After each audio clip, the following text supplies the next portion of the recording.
what's wrong with NASCAR racing? What's wrong with IndyCar racing?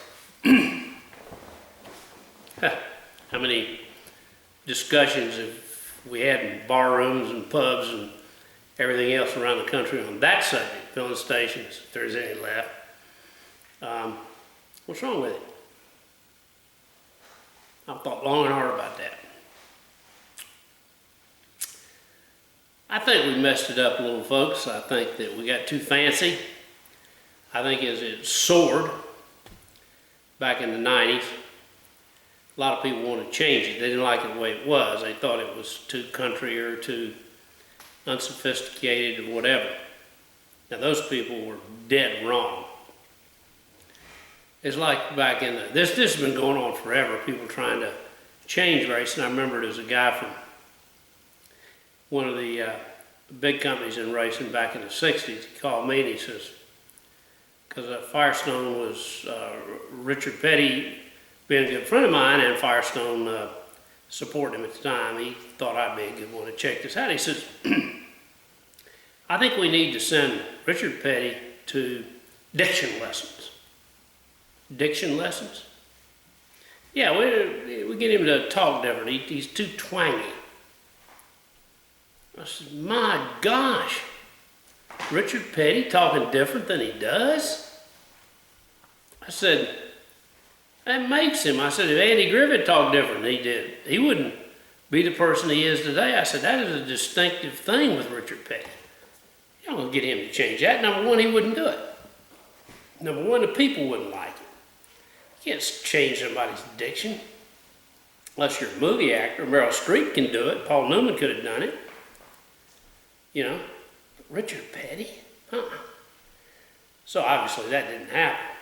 But later on in the 90s, the sport went into a 10 to 12 year giant power curve. And every sport has to go through that. I'll give you an example.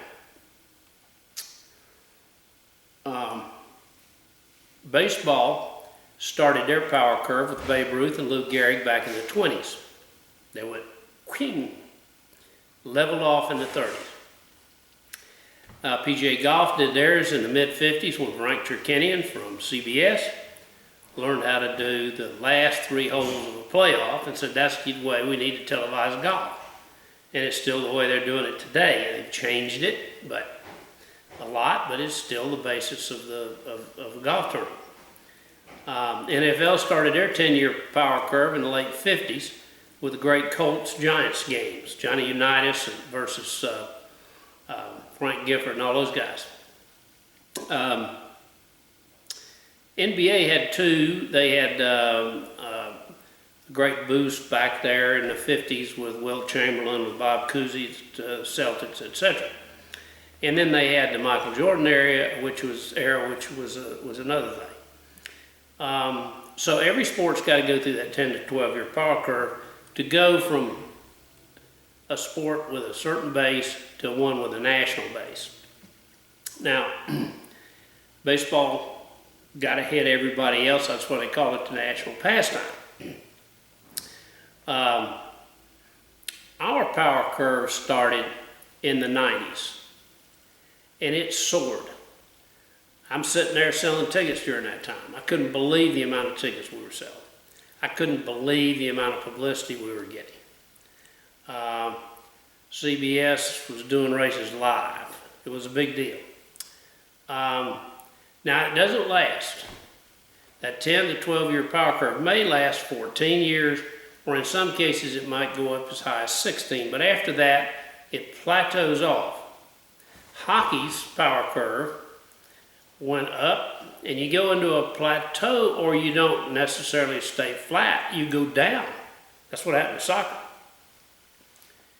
You hope when you land in that plateau, it is a fairly flat area, and you stay in it for 2, 3, 4 years, and then something happens, and you boost it into a second curve.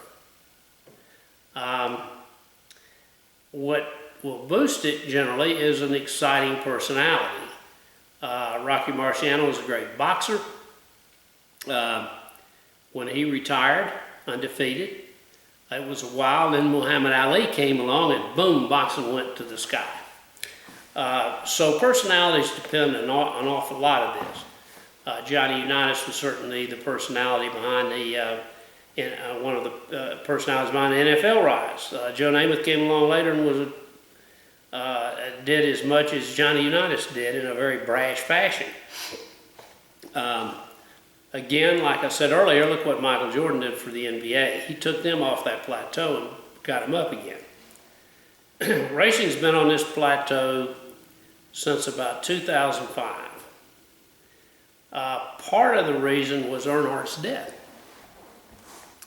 Dale Earnhardt was loved by 50% of the people and not particularly liked by the other 50% till he died. Then all of a sudden everybody loved him. Why was he so popular? Same reason Richard Petty was popular. Richard Petty was great with the fans. Dale was a little different deal. Dale was the last working man's driver we had. You know, he was a mechanic. He was a body man. He was as good with Bondo as anybody I've ever seen.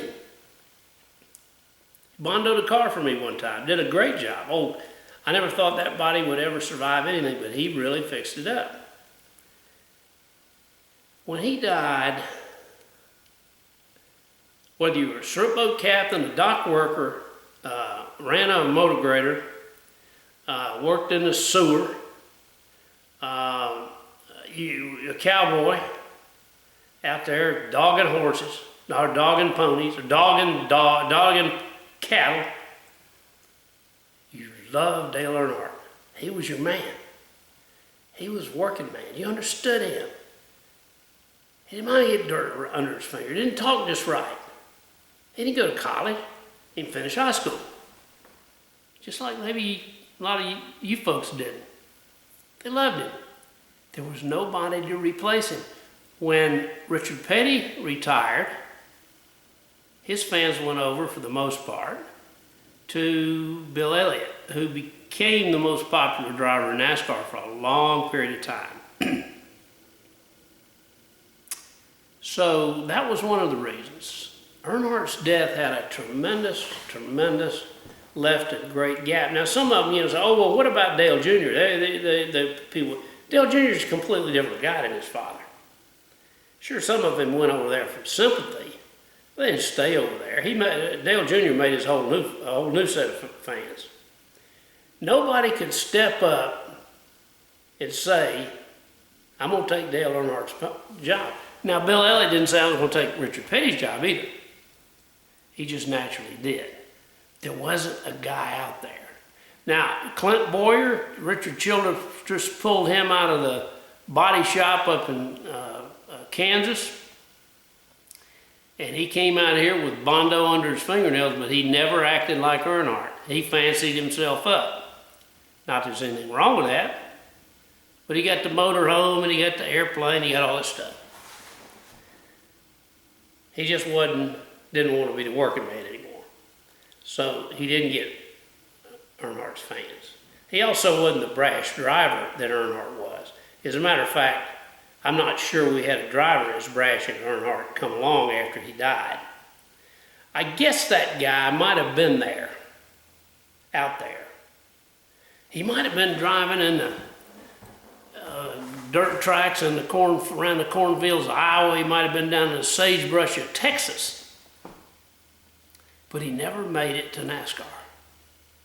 That's one of the bad things we got going on today, folks. A lot of people just can't afford to put a steering wheel in their hand, and it's terrible. But that's the way it is. These cars have gotten too expensive down on the grassroots level. I asked AJ Foyt 2 years ago, I said, AJ, what would you do today if you were 19 years old? Because he didn't have any money then. I didn't get to know AJ till he was 23 or 4 up in Indy. And he said, I knew he didn't have any money. I didn't have any, I couldn't race. He says, I probably would have never made it. Not today. So that's a tough thing. That's a little bit that's wrong with racing. We're not getting all the best drivers. I hate to say that, but because they don't talk right, They don't look right. They don't dress right. They may not be corporately inclined. I hate that word. Corporately inclined. Okay? Corporations, to a certain extent, have put us into this.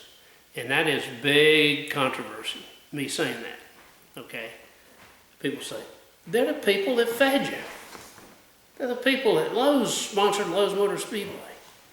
All these companies made racing what it is today. Well, it did to a certain extent, but what happened is they got some fancy people working for them that did not know what racing was all about. They tried to change it. And by trying to change it, they corporatized it, and a lot of people left. And they left by droves. They left by the flocks.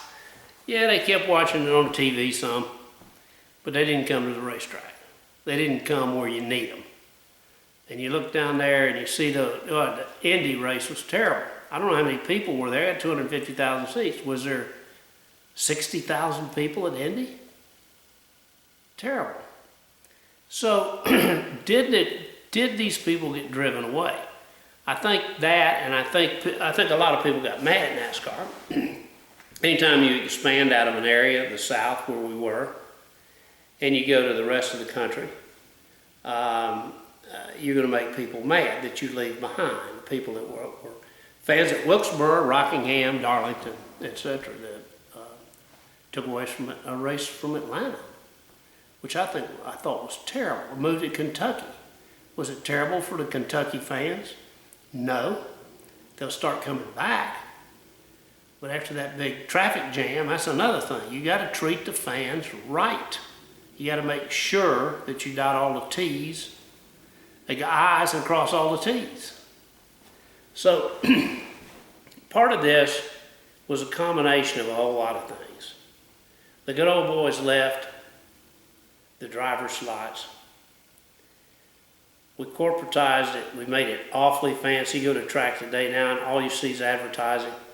Unless you're at Daytona or Talladega or Indianapolis. They have kept the advertising way down. And I think it's helped them. Well, it didn't help Indianapolis this past time. So how are we going to get it back to where it was? Well, the other thing that hurt us, we had bad races. We had very, very poor races where you didn't have passing for the lead. You didn't have the repass where the guy gets past and he comes back and he passes a guy again. We missed all that. That missed the rivalries. We had no rivalries. Rivalries stir passion in people and make them buy tickets. We didn't have that. We didn't have the fender rubbing the last few laps that we've seen in the past years, even though NASCAR was wide open to it. Why didn't you? Well, part of it has to do with NASCAR. Part of it has to do with this points deal. We'll get that in a minute.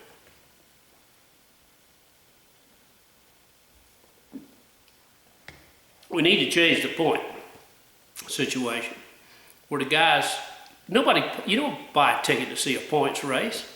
You buy a ticket to see the race. You buy this ticket to see them race. If they're so concerned about making the chase, are they going to get conservative? When they're running second on a really tough track, like Pocono or Indy or Texas, and they know that it's going to be almost impossible to beat that guy in front of them, why take a chance doing it? You could wreck and knock both cars out. Is that a way to race, folks? No, it's not a way to race. We need to put the emphasis on winning. And we need to put the emphasis on leading and passing people while the race progresses. Give points for the repass where the leader is passed. He's in second place, and 20 laps later, he makes a run and passes the leader. And people go in the grandstand are going to go crazy when we do that. Also, the emphasis on leading maybe at 100 miles, 200 miles, 300 miles. so that if a guy gets knocked out, you're not going to penalize him for being knocked out at the say the 2/3 mark of the race. He will have accumulated those points, and you give them to him anyway. Passing points, leading points. Put the emphasis on running up front and passing. I think that'll help us get back to where we're going. And right now, there's nothing in the points race that really addresses that other than winning races, which is important. Give the winner a bigger bonus. Give the leaders a bigger bonus. That'll make it more exciting. And that'll bring fans back to the track, although there's no question in my mind that the tremendous improvement in television broadcasting has brought about a lot of these, I'm not going to the race. It's happening throughout sports, folks. We're seeing attendance spells a lot of places. NFL football. In a lot of places, NFL football is being played. If it's not 72 degrees, they're not going to come out. Unless they're in Green Bay, they'll come out when it's 10 below. But basketball is the same way. Team starts losing, they don't come. Baseball is still having some pretty good draws when you consider they play 160 games a year, compared to NASCAR at, say, 30 or 35, and NFL at 16 or 18. We've got to give them an excuse to come back to the ballpark, whether the ballpark's a racetrack or whether it's the stadium the Baltimore Ravens play on. Got to give them a reason to come back. And part of that reason is excitement. That is the whole reason. Excited? Excitement. You can stay home. You don't have to get in the car. Beer's in the refrigerator, cold. Your friends are there. You got that 60-inch screen. It's great. But nothing is more exciting than being there. But to get them there, you have to create the excitement as a promoter. We need more promoters running speedways. Guys and girls that get up in the morning with one thought, selling tickets. Whatever it takes to sell them, they do. If they got to blow something up, let them blow it up. If they got to jump a school bus through center field, let them do it. If they got to have fireworks every night, do it. If they got to have giant screen TVs in the ballpark, do it. We got to create that excitement to get the people back to the tracks. It's that simple. You make it exciting enough, they are going to be there.